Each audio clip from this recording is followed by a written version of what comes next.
एक साधु देश भ्रमण के लिए पैदल निकला हुआ था। एक बार रात हो जाने पर वह किसी गांव में आनंद नाम के व्यक्ति के दरवाजे पर रुका। आनंद ने साधु की खूब सेवा की। दूसरे दिन आनंद ने बहुत सारे उपहार देकर साधु को विदा किया। साधु ने आनंद के लिए प्रार्थना की, भगवान करे तू दिनों दिन बढ़ता ही रहे।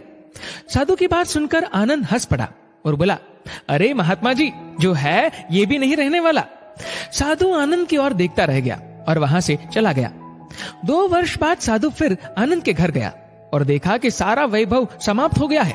पता चला कि आनंद अब बगल के गांव में एक जमींदार के यहाँ नौकरी करता है। साधु आनंद से मिलने गया।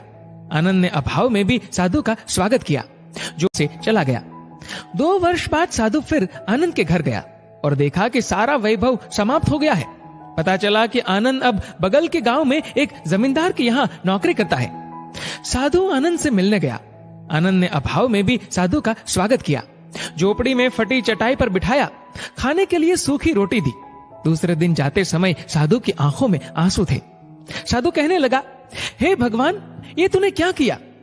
आनंद पुनः हंस पड़ा और बोला, महाराज, आप क्यों दुखी हो रहे हैं?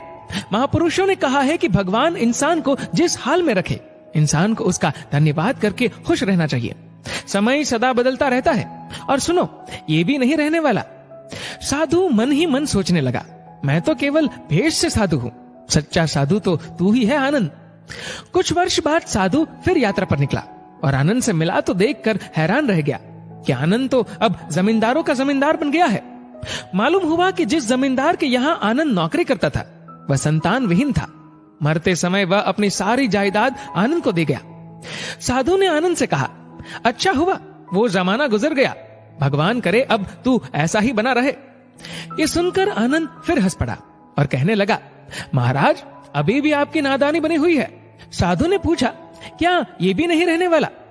आनंद ने उत्तर दिया, हाँ, या तो ये चला जाएगा या फिर इसको अपना मानने वाला ही चला जाएगा। कुछ भी रहने वाला नहीं है, और अगर शाश्वत कुछ है तो वह है परमात्मा, और उस परमात्मा की अंश आत्मा। आनंद की बात को साधु ने गौर से सुना और चला गया। साधु कई साल बाद फिर लौटता है तो देखता है कि आनंद का महल तो है, किंतु कबूतर उसमें गुटरगु कर रहे हैं और आनंद का देहांत हो गया है।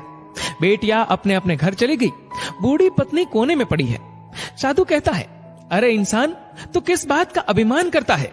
क्यों इतराता है? यहाँ कुछ भी टिकने वाला नहीं है। दुख या सुख कुछ भी सदा नहीं रहता। तू सोचता है पड़ोसी मुसीबत में है और मैं मौज में हूँ, लेकिन सुन, न मौज रहेगी और न ही मुसीबत। सच्चे इंसान वे हैं जो हर हाल में खुश रहते हैं। मिल गया माल तो उस माल में खुश रहते हैं, और हो गए बेहाल तो उस हाल में खुश रहते हैं। साधु कहने लगा, धन्य है आनंद तेरा सत्संग, और धन्य है तुम्हारे सतगुरु। मैं तो झूठा साधु हूँ, असली फकीरी तो तेरी जिंदगी है। अब मैं तेरी तस्वीर देखना चाहता हूँ, कुछ फूल चढ़ाकर दुआ तो मांग लूं। साधु दूसरे कमरे में जाता है तो देखता है कि आनंद ने अपनी तस्वीर पर लिखवा रखा है, आखिर में ये भी नहीं रहेगा। खूबी और खामी दोनों ही होती है हर इंसान में। जो तराशता है उसे खूबी नजर आती है, और जो तलाशता है उसे खामी नजर आती है। दोस्तों, इस वीडियो को लेकर आपकी क्या राय है, नीचे कमेंट करके जरूर बताएगा। और अगर आपको वीडियो अच्छा लगा हो तो वीडियो को लाइक करेगा, शेयर करेगा ज्यादा से ज्यादा लोगों तक, और ऐसे ही और भी इंस्पिरेशनल वीडियोस के लिए सब्सक्राइब करें हमारे यूट्यूब चैनल को और फेसबुक पर फॉलो करें हमारे पेज को। धन्यवाद। Download Moj.